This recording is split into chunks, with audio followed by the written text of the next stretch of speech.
warahmatullahi wabarakatuh. Ketemu lagi bersama saya di pelajaran geografi. Pada kesempatan kali ini kita akan membahas modul 1 unit 3, yaitu dengan tema menjelajah ruang. Simaklah video ini baik-baik bersama-sama.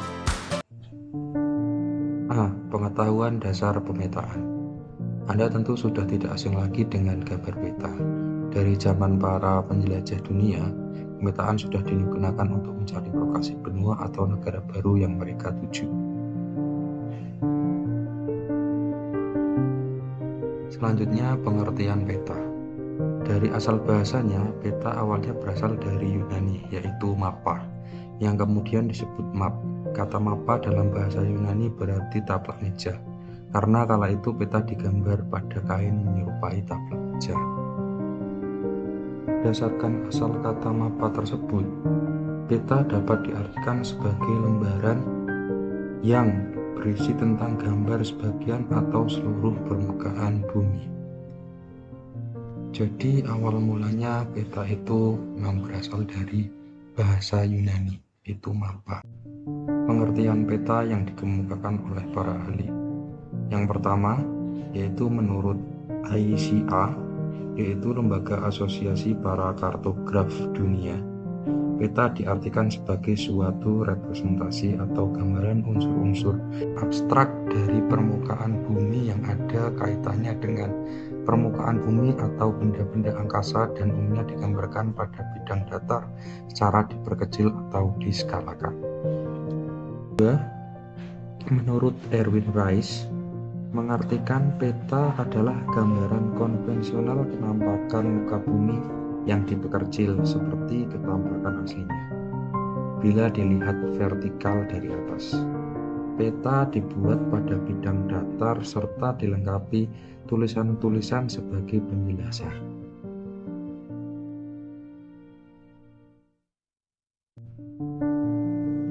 Menurut Badan Koordinasi Survei dan Pemetaan Nasional, peta merupakan wahana bagi penyimpanan dan penyajian data kondisi lingkungan, merupakan sumber informasi bagi para perencana unsur-unsur yang terdapat dalam peta. Yang pertama ada judul peta, yang kedua ada skala peta, yang ketiga ada tanda arah mata angin, dan yang keempat ada tata warna yang biasanya menunjukkan ketinggian suatu daerah dalam peta. Yang kelima ada simbol peta, yang keenam ada lettering atau penebalan, yang selanjutnya adalah garis astronomis atau biasa garis bujur dan garis lintang, dan yang terakhir adalah tahun pembuatan peta. Jenis-jenis peta. Anda tentunya sudah pernah melihat berbagai jenis peta yang berbeda-beda antara peta satu dan yang lainnya. Menurut jenisnya, peta dapat diklasifikasikan menjadi beberapa macam, yaitu sebagai berikut ini. Berdasarkan skalanya, peta dibedakan menjadi 4, yaitu A. Peta teknik atau peta kadaster, 2. Peta berskala besar, yang ketiga ada peta berskala medium, dan yang keempat ada peta berskala kecil. Perbandingannya dapat dilihat bersama-sama pada tayangan. Berdasarkan keadaan objek, peta dibedakan menjadi 2, yaitu 1. Peta dinamik, yaitu menggambarkan keadaan yang berubah-ubah setiap saat. Misalnya peta urbanisasi, peta aliran sungai, dan peta perluasan wilayah. Yang kedua ada peta stasioner, yaitu peta yang menggambarkan keadaan wilayah yang tetap dalam waktu lama, misalkan peta wilayah. Berdasarkan fungsi atau biasa disebut dengan peta tematik, dibedakan menjadi beberapa macam. Yang pertama yaitu peta geografi dan topografi, yang kedua peta geologi, hidrologi, dan astronomi. Yang ketiga ada peta lalu lintas dan komunikasi, yang keempat ada peta kebudayaan dan sejarah, yang kelima ada peta lokasi dan persebaran flora fauna, yang keenam ada peta cuaca dan iklim, dan yang kedua ada peta ekonomi dan statistik. 4. Ada fungsi peta. Yang pertama, menunjukkan lokasi pada permukaan bumi. ruas dan bentuk berbagai gejala di muka bumi. Yang ketiga, menentukan arah serta jarak suatu tempat. Yang keempat, menunjukkan ketinggian atau kemiringan suatu tempat. Yang kelima, menyajikan persebaran sifat-sifat alam dan non-alam. Yang keenam, memberikan gambaran data atau informasi yang tersaji. Dan yang terakhir adalah memperlihatkan gerak mobilitas manusia dengan berbagai aktivitasnya. B. Citra penginderaan jauh.